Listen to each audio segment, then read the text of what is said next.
Hello friends, আমি চলে এসেছি সকাল সকাল রান্নাঘরে রান্না করার জন্য।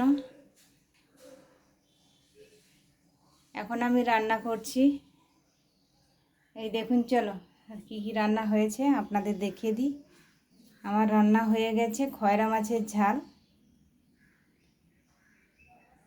এই দেখুন, খয়রা মাছের ঝাল করতে বিশেষ কিছু প্রয়োজন হয় না। এখন নামাবো খয়রা মাছের ঝাল। এতে রান্না করেছি, খয়রা মাছের ঝালে দিয়েছি সর্ষে, কাঁচা লঙ্কা আর পেঁয়াজ দিয়ে খয়রা মাছের ঝাল রান্না করেছি। আর রান্না করেছি চুনো মাছের চচ্চড়ি। চুনো মাছের চচ্চড়িতে উচ্ছে, আলু আর চুনো মাছ দিয়ে রান্না করেছি। এতে বিশেষ কিছু মশলা দিই না, সর্ষে, কাঁচা লঙ্কা দিয়ে রান্না করি। আর করেছি ঢেঁড়সের তরকারি। দেখুন